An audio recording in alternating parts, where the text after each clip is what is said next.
Welcome, everyone. Breaking down all of the fights for UFC Fight Night. Leon Edwards versus Sean Brady. We're going to go over all the fights. We're going to give you a parlay busters and our woulda, coulda, shouldas at the end. And we're going to talk to you about a 7-day special that we have running. We are the #1 MMA handicappers at WagerTalk for 2025. Last week was a big help. Jim, you want to recap our two plays that we cashed? Well, Priscilla Cachoeira plus money looks like the bet of the eternity. I mean, look, you got to fade these girls, man. You got to fade these girls when you know it's coming. And No Neck Josie was in trouble early, and we knew it. So killer call by you. And then, as if, plus 130 on Roman Dolidze wasn't enough, we just had to throw Sam Hughes fight over 2.5 there to get a really nice number. So for clients, we walk away 2-0 with 2+ money plays, hit 2 or 3 great live bets on the live stream. Live betting continues to pad the bankroll in 2025 because I don't think the books or the judges know what they're doing. And we're getting some great lines. It just happens every week. It's not a trend anymore. It just keeps happening. Yeah, the parlay buster of the week was Sasa. We predicted that. Even on the Method of Victory show, I picked Vera by sub at plus 1,200. I just think we are learning time and time again. You have to be so careful with these Contender Series debutantes. Like, they're not all going to lose, but at these prices, it is when you fight even a lower level UFC fighter, they're just way better than who you fought on Contender Series. Yeah. They just are. You cannot get away with the mistakes at the UFC level that you can get away with the regional scenes and Contender Series. And we talked about Masasa, where he's raw. He's got a lot to learn. And I don't know, Jim. I think we're going to see some guys get their careers derailed because they get to the UFC too early. And then you got a situation with who's a guy that's on a tear right now. He was help me out. Who's the guy that got cut, came back? Yusuf Zalal. Zalal. It was too much for him. Too much too soon. What does he do? Gets his head on straight, comes back and is crushing. Because I think you're going to see this happen over and over and over again with some of these Contender Series guys. We're like, wow, the sky's the limit. Oh, I just lost my first 2 UFC fights. Back to the drawing board. Yeah. Apparently, having 5 or 6 professional fights and then make it to the UFC. Who would have thunk?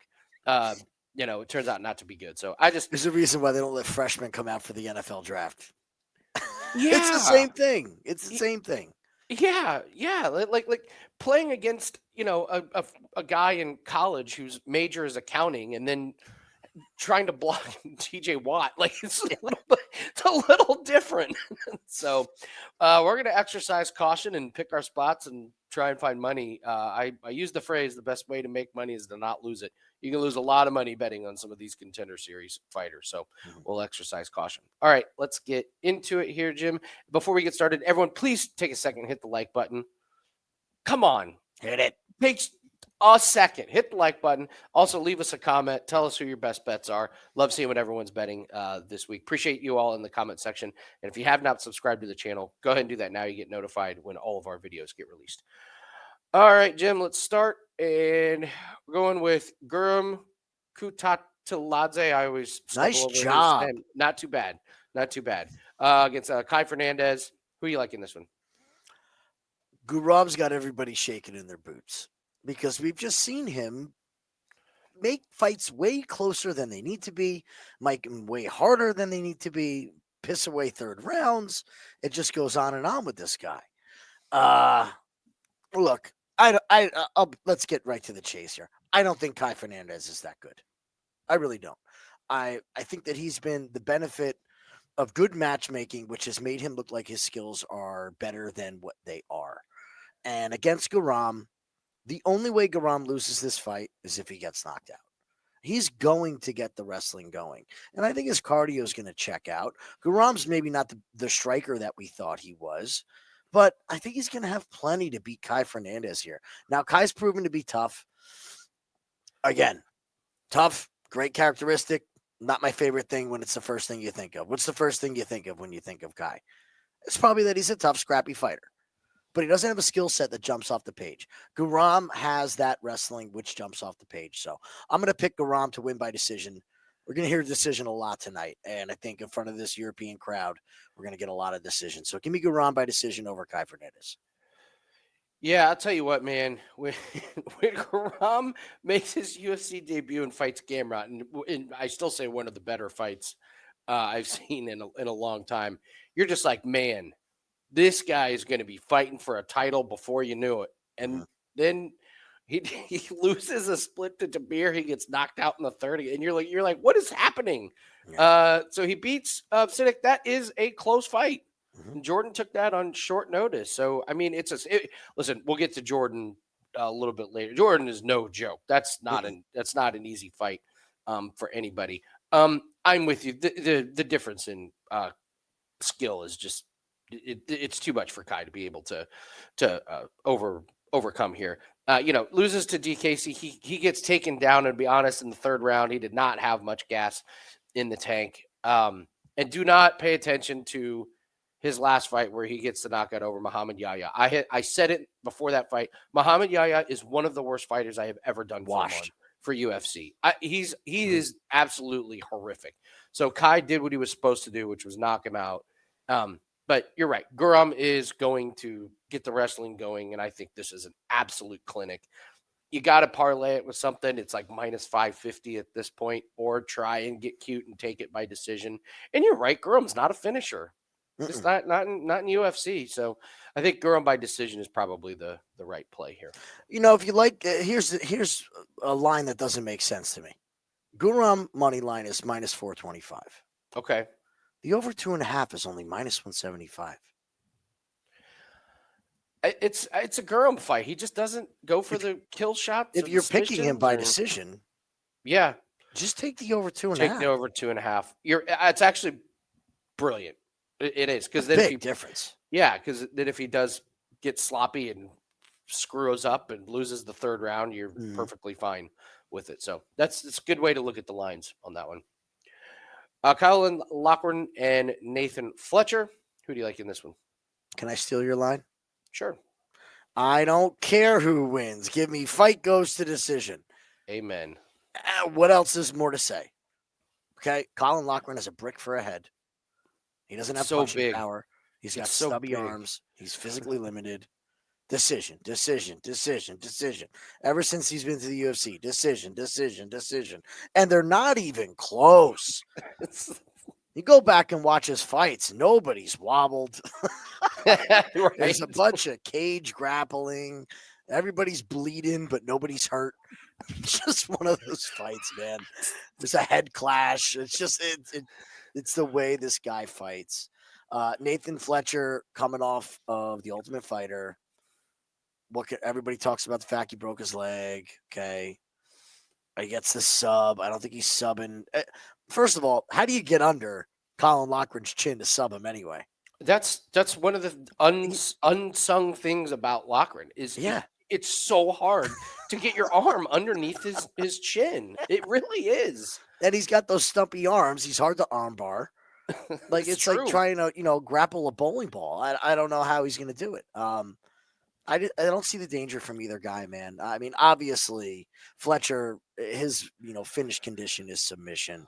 These guys have fought once before, so this is a rematch that they were both. Now, keep in mind, it was 7 years ago. Yeah, as well. So I mean, let's pump our brakes a little bit on the. But they had fights under their belt. They did. They weren't like 0-0s. They were legit. And what was that? Was that Cage Warriors? Cage Warriors Academy. Ireland won. Yeah, missed the 2. I heard 2 was great. Stealing all Andy's lines tonight. I didn't do my research.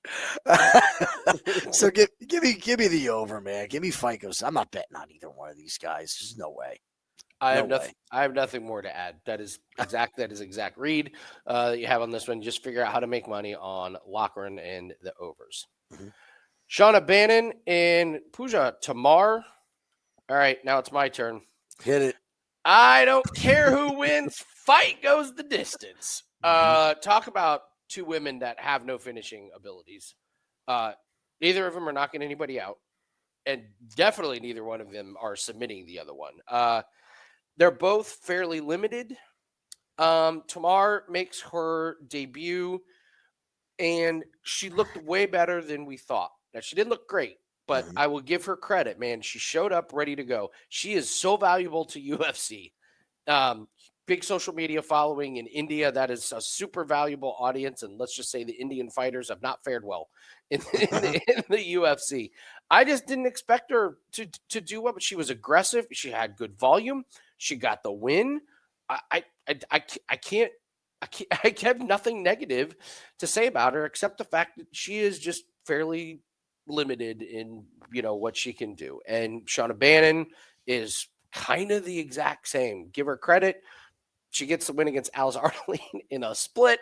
You can see why we like this fight to go the distance. Her only loss was to Bruna Brazil, but yeah, Shauna Bannon's not. Neither one of them are great, but they have decent cardio. I don't worry about Mhm. either of them getting tired. They're like I said, they're. I think this fight just takes place on the feet. Whoever lands the most shots is probably gonna walk out of the win. But it's very, very juicy. But I'm telling you, you got to make money on this fight to Yeah. go the distance over 2.5. That just has to be in your in your portfolio. So Shauna Bannon at a favorite, no thanks. So if I'm forced to make a pick for the purpose of this video, it's Tomar. But really, what you're looking at is the fight to go over. I will be making money on that one. You can bet your bottom dollar on that. So, you have anything more to add to this? I got a question. Who do you think UFC wants to win? Tomar? Oh, 100%. For sure, right? Not even close. I wouldn't say that they're selling on Bannon. I don't think they ever signed Bannon thinking, oh, we got the next top 10 title challenger. They kind of said, we got an Irish girl that we can put on an Ireland card or a European card. Great smile, fun. Great. Perfect. I have Yep. I have nothing against Shauna Bannon at all. She gets a lot of hate, man. A lot of hate. The Yeah. bottom line is this girl's got 7 fights. She's not getting cupcake fights. She might not have the best style, but she does go out there to fight. She fights a point fighting style. And against Alice Arlene, we saw that. And that's what won her the fight. Granted, a split. Now, that style we can talk about with MVP. We can talk about it with Stephen Wonderboy Thompson. And just go down the list here. We know what we're going to get from her. She's going to be risk advert, and she's going to have to dodge the big swinging hooks from Tomar. And after Tomar swings and misses for a round, you nailed it, dude. I think they're both just going to end up accepting positions and killing time. So I'm with you. Take the over.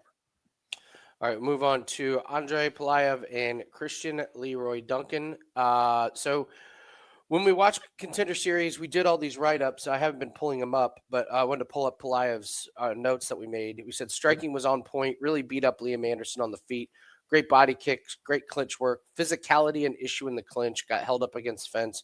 Overzealous with the grappling, but great cardio as he wasn't tired on the feet or in the clinch. And I believe we had warned everybody not to lay the money on Liam Anderson. Mhm. These guys, the LFA fade in Contender Series was in full effect this season. This to me seems like a kind of tough UFC debut. I kind of feel like they're throwing him to a pretty decent fighter here. What's your take? Where are we? We are over in London. Yeah, this is a setup fight for Christian Leroy Duncan. I think you're going there. You're okay. All right. This level of step up is insane. I heard the argument this week that Andre trains with Alexander Shlemenko, the spinning back fist king of Bellator from back in the day. Okay. That's great. Yeah. But Wonderful. this is circa 2004 that he was a name. I'm not buying it. I think the physicality in the clinch is a big problem. You think of Christian Leroy Duncan as a flashy at distance striker, but if you go back and watch his tape, he is vicious inside the clinch. He's got absolutely fantastic elbows, great knees, does a great job of digging for underhooks and controlling. Good takedown defense. Look, he lost to Gregory Rodriguez. No big deal. Okay. Mhm. And went the distance. Usually when Gregory wins, he's taking your head off. Okay. Does what he's supposed to do against Claudio Ribeiro, does what he's supposed to do against Dennis Tululin. This is a get back on the right track moment for Duncan here. And I think this is going to be a knockout. I would say, however, it is in round 2. I think that Pulyaev at some point is going to tire himself going for these takedowns in this clinch work. And you're going to see Leroy Duncan beat him up in the clinch, beat him up against the cage, and that gas tank is going to start to wane. And when it does, you're going to see Duncan set up for his kill shot and get his glory moment in front of the hometown crowd. So give me Christian Leroy Duncan, like him by finish at some point. I'm not touching the under 1.5. Yeah. As decent as Pulyaev was on Contender Series, his opponent gassed. His opponent showed him nothing. This is just it's a huge step up. I'm with you that it's Leroy Duncan. Don't really have an opinion on how he does it, but I'm with you. Duncan should get the win here. Marcin Tabora and Mick Parkin. How do you see this one going down? We got to know. O's have not done good in 2025. They've been disastrous, huh? They've been disastrous. Is this the moment, though? Is this the moment for Mick Parkin? You tell me. I'll tell you what. Getting armbarred from guard is a bad look for Tabora. Bad look. Now, I've heard the argument that if Tabora gets him down, people believe that it's going to be a wash. What have we seen from Parkin to believe that it's going to get there? The fact that he's fought Bresky and Muhammad Usman. Okay. I'm talking this out. And Kyle Machado, which that fight, and Jamal Pogues. I keep forgetting him about this. I just got a feeling that we're talking about the training thing. Oh, he's a partner of Aspinall. Stop listening to that. That means nothing. Okay, absolutely nothing. You know what he is for Aspinall? He's a punching bag. He's a body. I'm sure when you look at the training footage, yeah, he needs somebody to work with. Don't expect Parkin to come out and look like Aspinall. But the fact is, Tabora is getting up there. I know it's heavyweight, and he's just starting to look like a bit of an old man. He got the gift of Jonathan Denise, who is not a UFC fighter. He is a kickboxer with zero ground game. And Tabora looked great on top. I just have serious doubts that he is going to get Parkin there 3 times to win a decision. I wouldn't be shocked if it's in the first. I think Parkin pulls away and wins a decision against Tabora, wins rounds 2 and 3. So I'm on Parkin in this one. I'm on Tabora. We'll go head to head. This will be fun. Yep. I am of the belief that Tabora can get him down. And once Tabora gets on top, I think his top control is going to be way too much. I mean, look at his losses. Volkov, top notch. Aspinall, top notch. Spivak, it was such a random armbar. It was half a great move by Spivak and just really dumb by Tabora, because Tabora was on top and controlling. But Mick Parkin's not, with all due respect, he's not Tom Aspinall. He's not Volkov, and he's not Spivak. He wants this to be on the feet. If he keeps it on the feet, yeah, it's Parkin by decision. If Tabora gets him down, it may only take once, because I just think his top control, his ground and pound his chokes are going to be too good. I'm going to be really interested to see how these guys look at face-offs, what the size is going to be like. But I'm on Tabora. I think he gets it done on top. What he did to Denise's face, I forgot how pretty wicked. How bad that was. If you didn't see it or you forgot, go watch it again, because good Lord, did he... Oh, man, that was bad. I was very glad they stopped that fight in between rounds. Yeah, that would have gotten ugly. It was ugly, but all right. Moving on to your boy Linaire Kavanagh against Felipe dos Santos. Kavanagh was the darling out off of Contender Series, and he made it count in his UFC debut. Not fighting the best competition, Jose Ochoa, but credit to him. He did what a lot of Contender Series debutants did with what they can't do, which is win. Nice little step up in competition for him. How do you see Kavanagh and dos Santos going? Who's ready for story time, boys and girls? I'll sit back and relax on this one. Okay. Once upon a time, there was a fighter that came through Contender Series named Carlos Pradas. And he just looked beautiful. It was our guy. BMF award winner for the season. Makes his UFC debut. Looks like crap. Little shaky of a fight. Gets the win. What has Carlos Pradas done since Never looked back. Never looked back. It was learning like experience, right? Yeah. People were scared off betting Carlos Pradas against the rest of his opponents. I'm not wavering. Our BMFs from Contender Series, and this is why we watch Contender Series. This is why we have the live shows. Loughran Kavanagh was hands down our best fighter off the season. And I don't think it was close. And don't forget, I'm high on Kevin Vallejos. All right. I was high on Cody Steele. That didn't work out real good. He used some polishing, but Kavanagh was no doubt our best. I am not getting off the Kavanagh train. I'm treating this the same as Carlos Prates. We have made a ton of money betting Carlos Prates. I am sticking to the Kavanagh train. The other big reason why is this is 2 shoot-a-box fighters in a row. I think Kavanagh is going to really know what style is going to be coming at him now with Dos Santos. He's seen it for 15 minutes. On top of it, there is no ground threat from Dos Santos. If anything, Kavanagh has a huge advantage because Dos Santos has a 14% takedown defense. And I'm sorry, look who he's fighting. How do we have a 14% takedown defense against Andre Lima, Manel Kopp, and Victor Morano? Altamirano, I get. But I just can't buy it, man. I'm sticking with Kavanagh. I know Dos Santos is tough. It goes the distance. I'm going to plant my flag on this.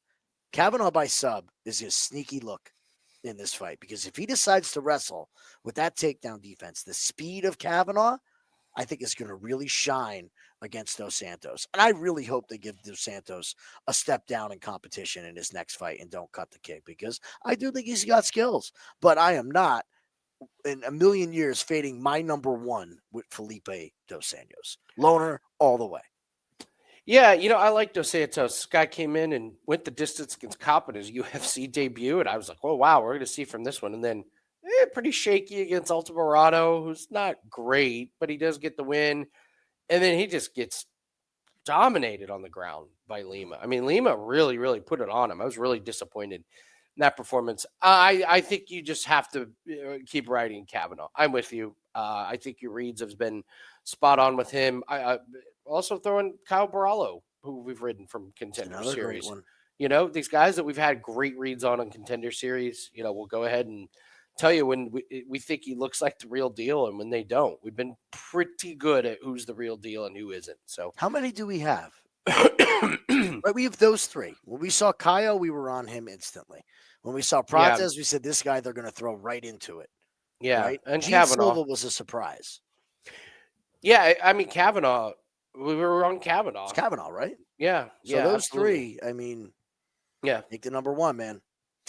Loughran Kavanagh, Felipe Dos Santos. I think we're both right in Kavanagh. All right, Jai Herbert and Chris Padilla. Who do you like in this one? I smell another head-to-head coming here. Just smell it. I am on Chris Padilla. Jai Herbert's getting up there in age. Chris Padilla is just one of these gritty Chris Curtis regional scene type guys, isn't he?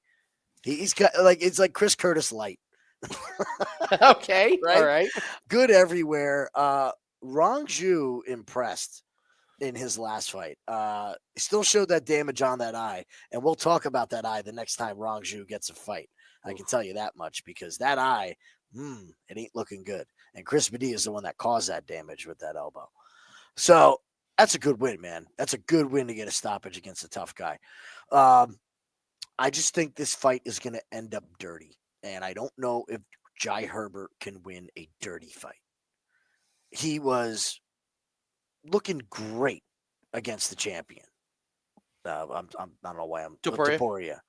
And the second that Tabora started making it an in-close range dirty fight, it got funky. It got ended bad. I just haven't seen things from Jai Herbert to tell me that he is going to start taking steps forward. If Padilla can't chase him down, Jai could outpoint him and win a decision in this spot. But I have a feeling we're going to side with Padilla by decision. I do like it to go the distance. So give me Padilla by decision. And I got a feeling you're going to tell me I'm dead wrong. I don't understand the Jai Herbert disrespect. Like I was on him against Bedoya, and everyone told me that was stupid, and it wasn't. And he looked fine. He was fast. He had great cardio for all 3 rounds. He pieced him up on the feet. Loses to Ziam, who Ziam, the improvement from Ziam, I did not see coming. Draw against Klein, wins against Nelson. So, who'd he lose to? Topuria and an improved Ziam. Another that he's going to distance against Klein, who we like. I think the speed's going to be there. I think Padilla is going to have a hard time keeping up with him. I really think that Jai Herbert's going to be the quicker one. I don't think he looks like a 36, 37-year-old fighter. I think he's going to be just fine in this one. I kind of like it to go the distance too, and that's kind of interesting because you look at Padilla and it's just finish. Wrong Zoo, I thought he was losing. I thought Wrong Zoo was doing good until he get Lon Top just fought like an idiot, did the same move like 2 or 3 times in a row, and Padilla eventually figured it out. Nah, this is a veteran performance incoming from Jai Herbert. I think he's gonna win by decision. I do love the overs in this one. I think you're getting a discount because of Padilla and all of the stoppages. But this fight was well on its way to going the distance. If it wasn't for the eye blowing up 100%. Yeah, he hits one elbow and it was a perfect elbow, and it was just kind of one of those one in 1,000 type of shot. He's knocking out Justin James, and I like Herbert. I like Herbert in this one. I think he takes down Padilla. Nathaniel Wood and Morgan Charrière. Who do you like in this fight?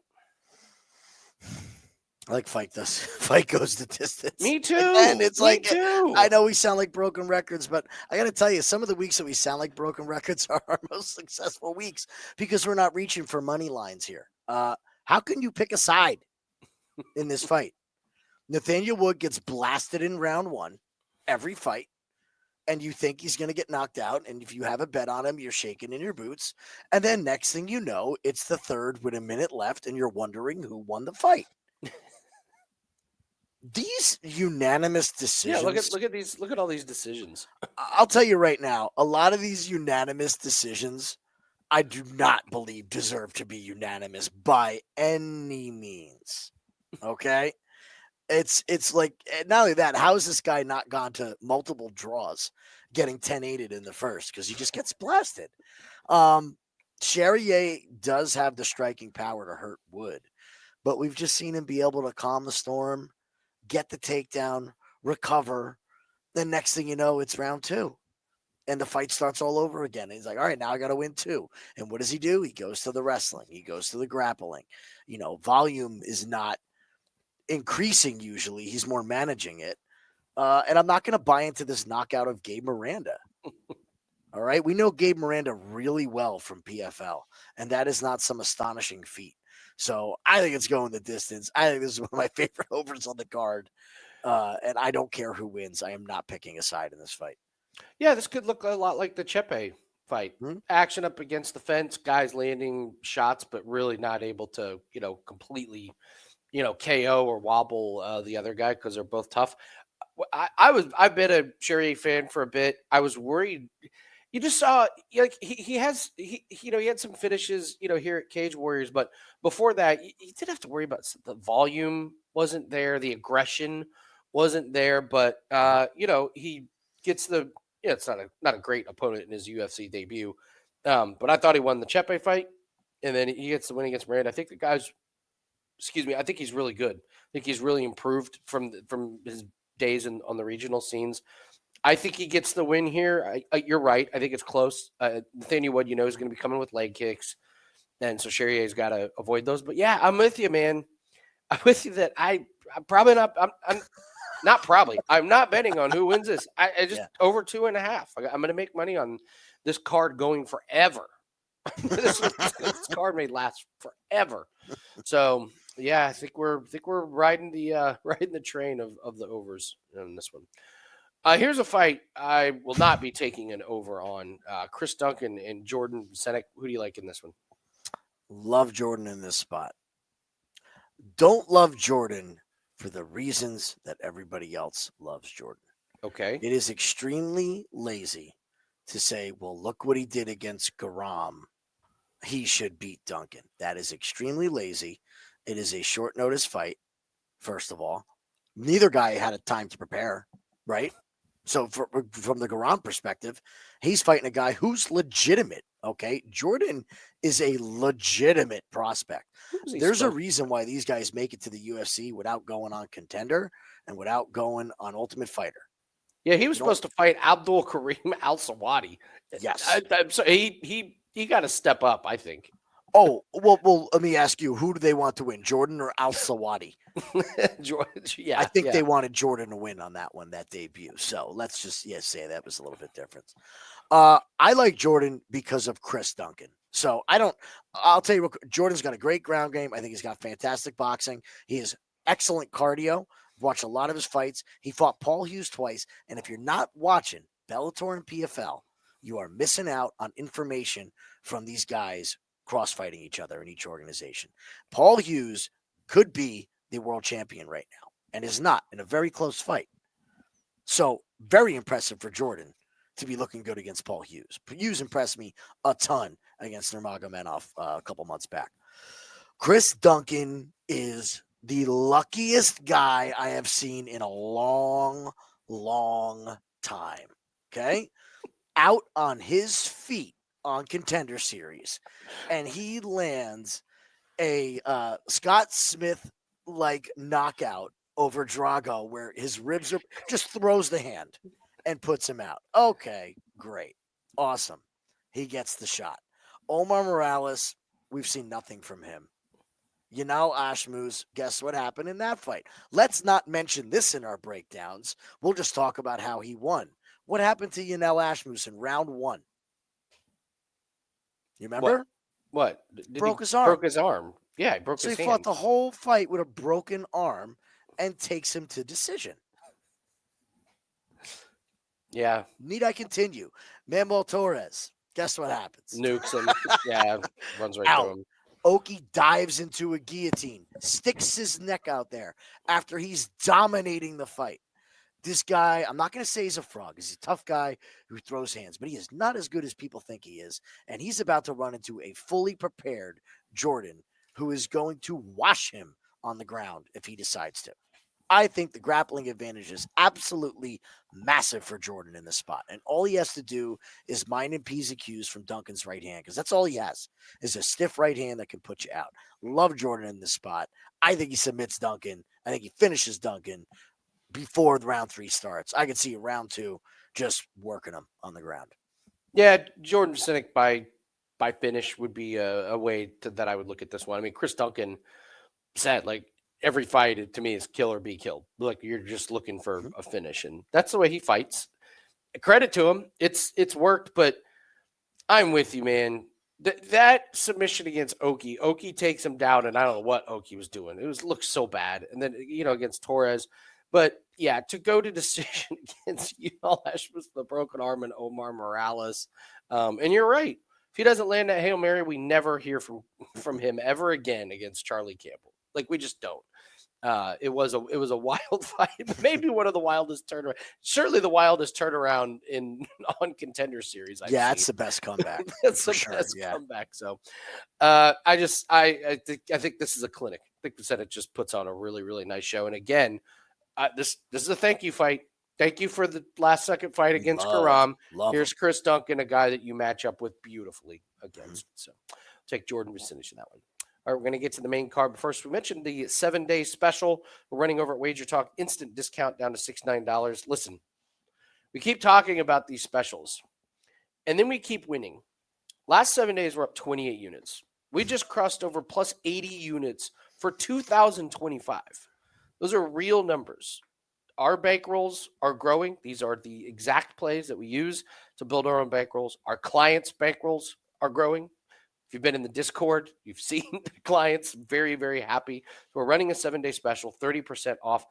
And you're not going to see one college basketball play. We take advantage of all the sports that the books are not paying attention to. You want to fill out your bracket and bet on college basketball, fine. But just know those are the toughest lines in the sports books right now. We take advantage of the lines in the other sports. So we will make you money while college basketball is going on. You don't have to do any of that work.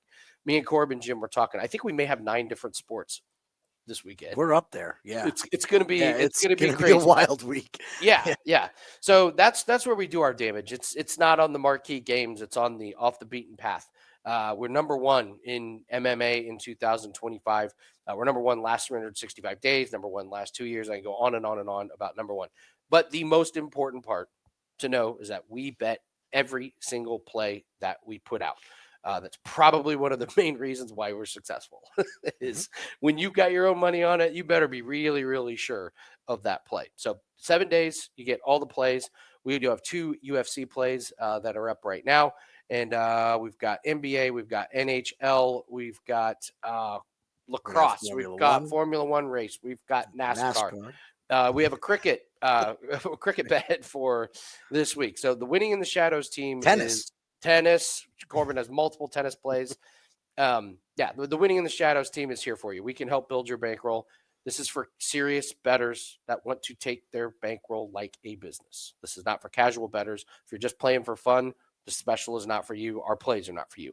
But if you want this to be passive income, if you want to build up a portfolio, this is for you. So I will also put a link to our free Discord in the comment section. That way, if you want to join, we have tons of free stuff in there. We have a free spreadsheet where you can track all your plays. That's very detailed. It's essential if you're a serious bettor. We've got a spreadsheet that we track our bankroll. We show you every week what our bankroll looks like. I checked it after our last reset. So we started with $10,000. I think we're in week 83, and we're at 48,000. Not bad. Not bad if you like it. If you like in a year and a half, having your bankroll grow times 5. So very, very exciting stuff.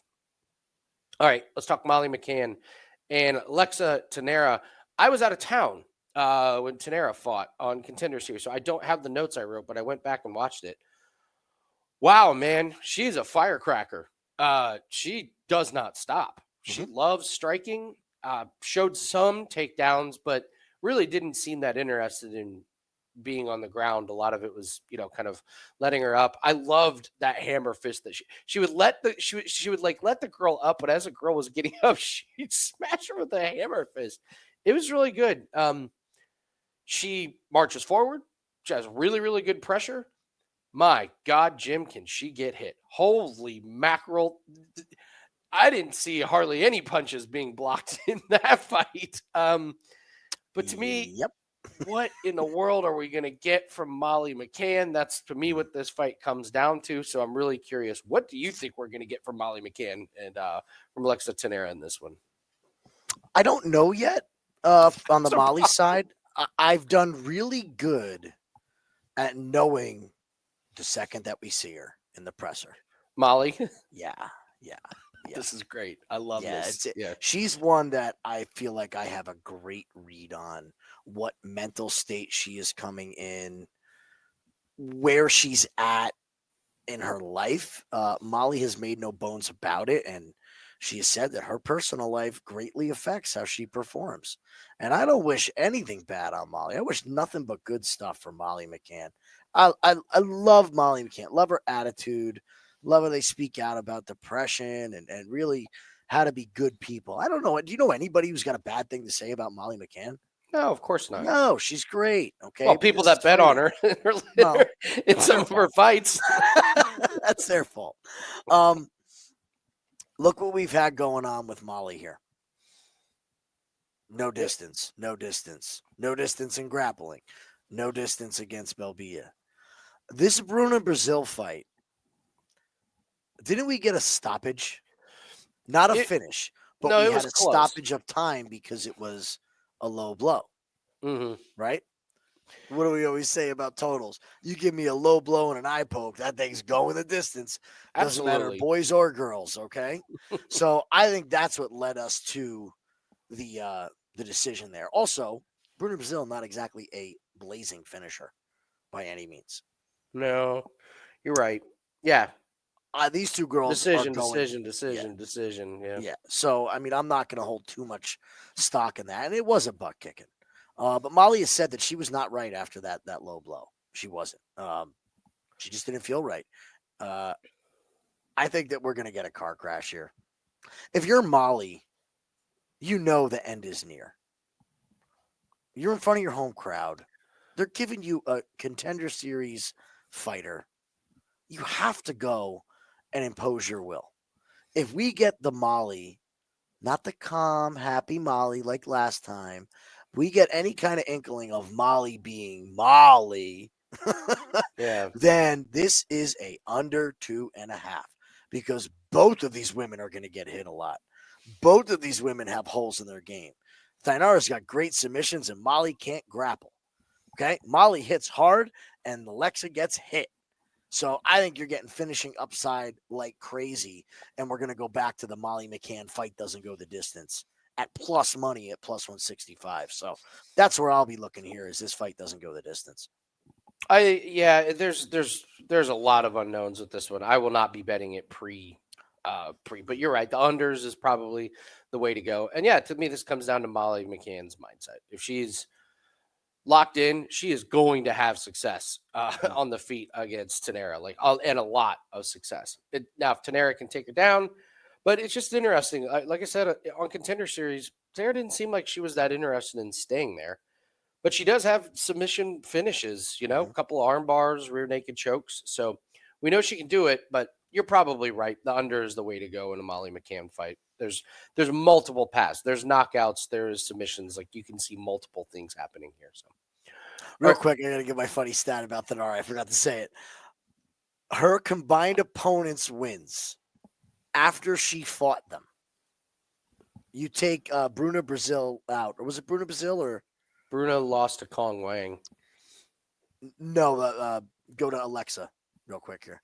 Oh, Alexa? Yeah, Alexa. Who was it? Was it Brazil?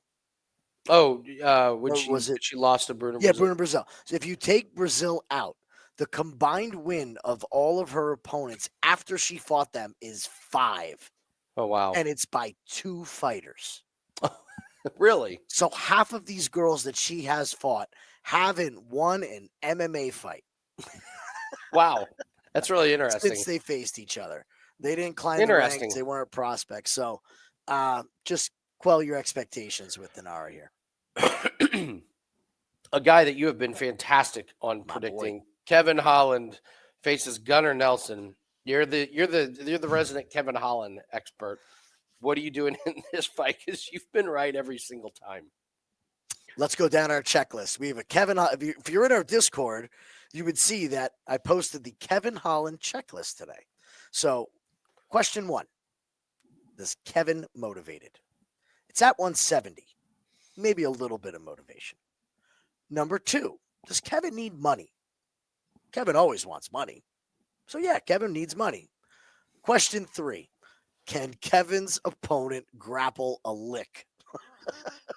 The answer is yes. This all equals fight doesn't go the distance. Okay. It all equals fight doesn't go the distance. If that third question of can his opponent grapple is a yes, you are not betting on Kevin Holland. Okay. He could knock out Nelson, who barely fights here and there. Some say it's a good thing.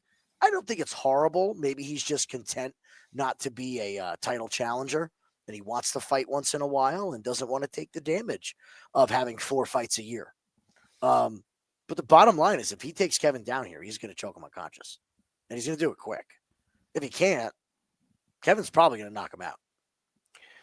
So I think this is a pretty clear-cut fight doesn't go the distance. And I hope Kevin gets the win, because if he doesn't, we might not see Kevin again. And man, do we love making money on Kevin Holland. Yeah, I mean, one of your questions was, does Kevin need money? Apparently he does. Like, look how many fights. Like go to 2023, 1, 2, 3, then 4, 5, 6, 7, 8. This is his 9th fight in like 2 years. And not for nothing, like, okay, the rib injury against Kutateladze. Okay, well, let's give it 6 months. Nope, we're back in the ring in January. Oh, I just got choked out instantly by Ranier de Ritter. Yeah. Okay, well, let's get back to the gym. Let's work on something. Nope, let's fight Gunnar Nelson in March. 2 months later. I think Kevin Holland is a complete disaster right now. He is more concerned with getting the fight paychecks and being funny and trying to be the goofball. He's like the class clown. Like, yes, like thinks that being funny in class is more important than getting decent grades. And then like at the end of the year, you're like, congratulations, you got to repeat. fifth grade. We all laughed at your stupid jokes. And I don't know, man. Just Holland is untrustworthy. So Gunnar Nelson, yeah, man. Don't you wish this guy fought more? Like, I wish he fought more, and I wish he fought some tougher guys. yeah. So we So just know more about he him. loses to Gilbert Burns, but this was really good Gilbert Burns, Yeah. and then we just don't see him till 2022. He comes back. It wasn't a great performance against Sato, but then faces Barberena and makes pretty quick work of him. I'm with you. The fight doesn't go the distance. Gunnar Nelson by sub is like plus 200. I think that's a really good look because, yeah, if it goes to, I don't know if it goes to decision. I'm not sure what's happening in that fight because I just don't think Kevin Holland can fight off submissions if he's on the ground for 3 rounds. Well, if you think about it, with Brian, if you look at Brian Barberena versus Gunnar Nelson, Brian Barberena was really tripping people up before that fight. Okay. Everybody was taking Brian Barberena to lose by finish. Click on Brian real quick, if you would. Yeah, he right. ended. So we were like, ended oh, with a whimper. Choke with decision. Darian Weeks gonna knock him out. No. Matt Brown's gonna knock him out. No. Okay. Robbie Lawler does his thing. Decision against Murdoch. He was gonna knock him out. No. So it's chokes. But Gunnar came out in that fight and made absolutely no bones about his intention. He knew that Barberena could not grapple and wrestle with him. He has to know this about Kevin. Yeah. He's not that dumb. So I think you're right leaning on that side because I don't think Gunnar's done enough. It's just a question if he doesn't get hit before he tries. Moving on to Jan Blachowicz facing Carlos Ulberg. I got to be honest with you, Jim. I hadn't thought of Jan in forever. I just assumed he wasn't fighting anymore. I really did. And then all of a sudden he pops up and it's like, and not only is he fighting, he's fighting the co-main against Carlos Ulberg. Man, this seems like a lot for a 42-year-old that we haven't seen in almost 2 years. This seems kind of crazy. How do you see this fight going down? I have a retirement theory on this. I think this is Jan's last fight. It all makes sense. All right, he's Polish. He's fighting in Europe. Mm-hmm. Okay. Okay, he can bring people are going to be there that he wants there. He doesn't have to fly them to the U.S. He's fighting a top contender. Who was Ulberg booked against before Jan? So nobody. This wasn't a canceled fight. I thought he had a booking Ozdemir before this. If it does, it's not showing up on Tapology. Okay. But we pretty much pegged Ulberg as a challenger here. He's got some momentum. I think Jan is done. I listened to an interview with Jan, and he didn't come out and say it, but he said how time away, he missed it. I'm really excited to get back in there, and he said the words one more time. And I don't think he said it like I'm going to do this again and one more time, and we're going to. It's one more time. Think about how that's said. I think Ulberg is going to smoke Jan. He has had multiple shoulder surgeries, which is what he's coming off of, neck injuries, knee injuries, ankle injuries, torn muscles, not to mention the damage that he takes in his fights. He looks stiff. He looks old. The speed is not going to be there. Unless he has a really good doctor, this is going to look like a very old fighter fighting a very young, dangerous fighter. I think Ulberg can land on him all day. And I'm not buying into the takedowns. He took down Pereira in his debut at that division. Of course he took him down. And what did he do with it? Yeah, he had moments in the first round. I had forgotten actually how bad that fight really was. It was terrible. Jan was dying at the end. Mm-hmm. He had a good first round, but it took him down. Almost had he had a submission attempt, but it was never really in there. And then after that, it just looked like two tired guys. It's really strange, man. That the Alex Pereira in that fight, that's what looked like Alex Pereira in the last fight. And then in between was all the big knockouts. I thought Jan looked old in that fight. Mm-hmm. And Ulberg, listen, he trains with some of the best fighters on the planet. He trains with Izzy. When he fights, I've said this, when he fights, they cut over and there's a who's who of Hall of Famers that he trains with. I really enjoyed watching his progression in UFC. He starts off. I'll never forget that him losing to Kennedy Nzechukwu when he just talk about going too hard too early and he gassed himself. But the funniest was the next fight against Fabio Chiarot, where you can just see him being like, "You're going 3 rounds. You're going 3 rounds. Do not knock this guy out. We know you can knock this guy out." But no, he goes and then from then on, it's just been a striking fest. This submission against Dao Jung was hilarious because he knocked him down and then submitted him on the ground. Metafield tries to catch him off guard, and what a great counter strike. And then Ozdemir, I was really impressed that you won a decision against Ozdemir. That's a real veteran fighter, and he didn't need the knockout, to get it. He's showing that there's levels. To me, just be super strong and fast, and you don't have to completely stuff the Jan takedown. Just make it difficult for him. Just move. I will guarantee if he takes him down and Ulberg gets up, Jan, you will already see Jan get tired. I think it'll take 1 or 2 stand-ups from Ulberg, and you will see Jan gassed. I already know Jan's going to be tired in the second round. So my opinion is Ulberg just needs to survive the first, and he gets there. Now, knocking out Jan is pretty tough. That's a really tough guy. Can Ulberg do it? Yeah, absolutely. But I think you're right that the injuries have built up. I listened to another interview with Jan, and he said something about like, well, if I win, we've got unfinished business with Ankalaev.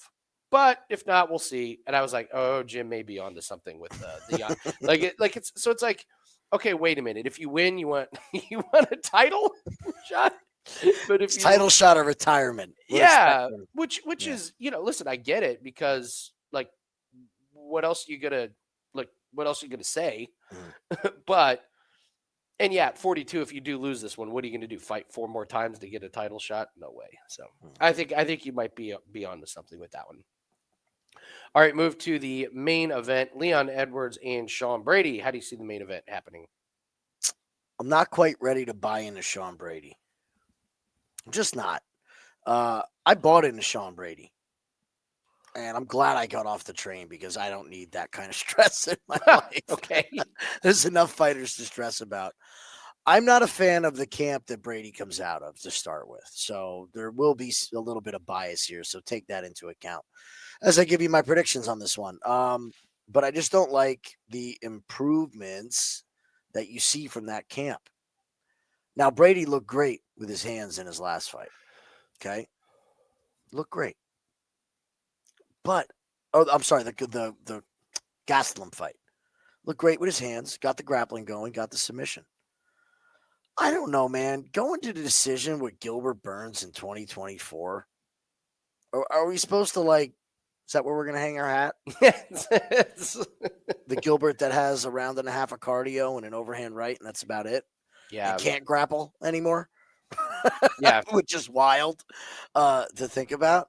So I think we're anointing Sean Brady a little bit too soon here. To me, he hasn't had. Would you say the Gastelum win is probably his best win? Kelvin Gastelum's a real tough guy to get out of there. Wasn't that at a weird weight? Wasn't that a Gastelum's bad? Like it wasn't a great weight division for him. I'm pretty sure he changed weight divisions and then immediately moved back up. Mm-hmm. So I don't know. I'm with you though. I don't know. I'm not impressed with some of these wins. When your best win is Old Burns, when your best win is, Gastelum, and, the fact is he got standing TK'd. Got smoked by Bilal. Bilal doesn't do that. Like Bilal doesn't standing TKO somebody. I'm with you that was a horrible look. So now, what do we say with Leon? He's like Kevin now at this point. Does Leon care? What is in it for Leon? Does he want the Bilal rematch? What does he want to do here? And I hate that we have to wait, but we gotta wait. We gotta wait on this fight to see what the heck we're gonna get from Leon Edwards and where his mindset's at and what he's been doing. Because he could show up completely and utterly unmotivated in anything. After you lose your title, you guys have heard me say this before, it is next to impossible to come back and be the fighter that you were. The allure is gone. So I can't bet on either guy in this fight. I'd be honest with you. I don't want to bet this fight at all. I don't like the totals. I mean, I guess you could go over, but could Leon destroy Brady on the feet, who got KO'd by Bilal? Hell yeah, he could. So I don't like the total. I don't like the fighters. I need to find out more about this fight. We're recording this Wednesday night. We're going to have media day to come through, and we're going to see weigh-ins and, check back and see where we're there. But I'm not making a prediction. I'm not steering anybody any which way because I feel like I'll be wrong. I like Leon Edwards at the price, and here's why. I mean, listen, you could poke holes in Leon Edwards. So, okay, he's getting killed by Usman, and when he lands the random head kick, so it wasn't like that was an amazing performance. It was one shot. Okay, credit to him. He wins the rematch. That's probably his better win. Colby Covington to me is a shell of himself by this point. Mhm. Like I don't think he's that good. Then he loses to Bilal Muhammad. So what's his best win? To me, it's probably this Usman, the rematch. Being able to hold off Usman. For sure.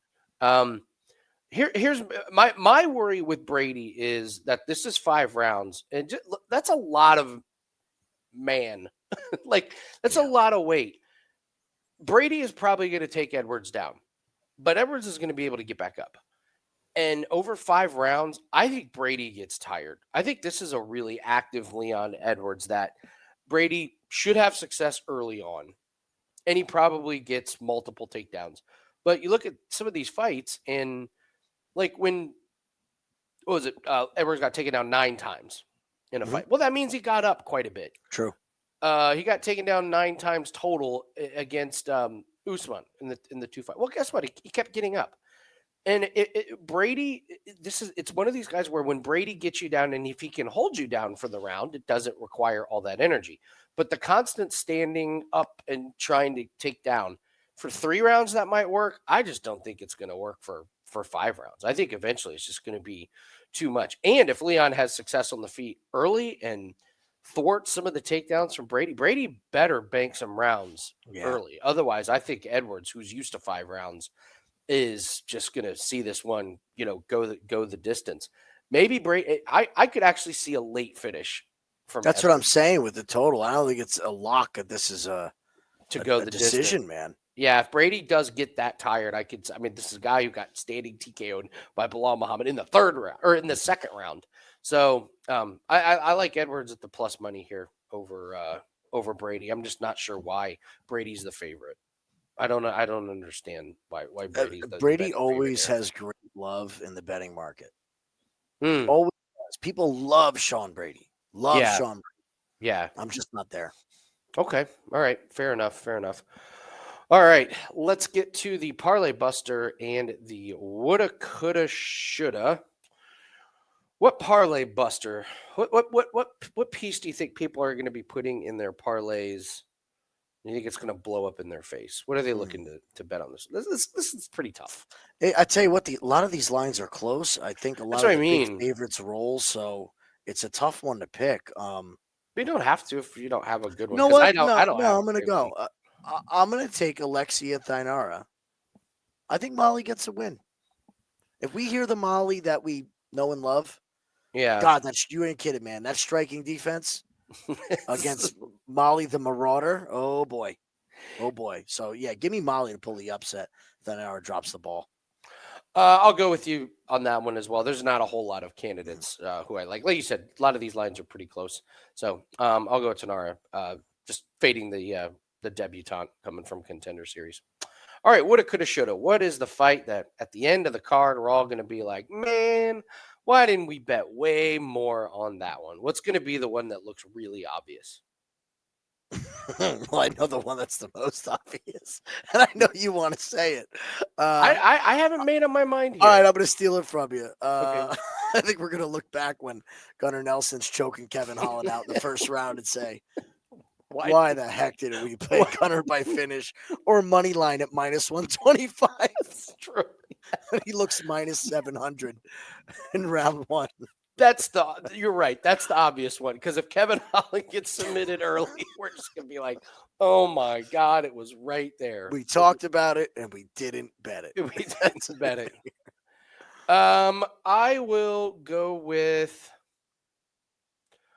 I'm going to go with Carlos Ulberg by knockout. Love it. I, That's where I was I going think next. I think Yeah, we like- could be sitting here going, do you believe we didn't play Ulberg by knockout over a 42-year-old Jan who's had shoulder surgeries and knees are banged up and he was hinting at retirement? And so I'm going to go with Ulberg by KO. I think that one could be these older fighters, man. We've done very, very well. And yeah, this is one of the older fighters that we've that we've had recently. Yeah, Like, I mean, you had him and Glover, 42 right? hasn't fought in a couple years. Like Yeah. this checks all the boxes there. So, all right, that is going to do it for us. Again, don't forget to take advantage of that same day or the 7 days, same plays that we bet special. You're going to get every single play that we use to build our bankrolls and to build client plays. 7 days instant discount down to $69. It's 30% off.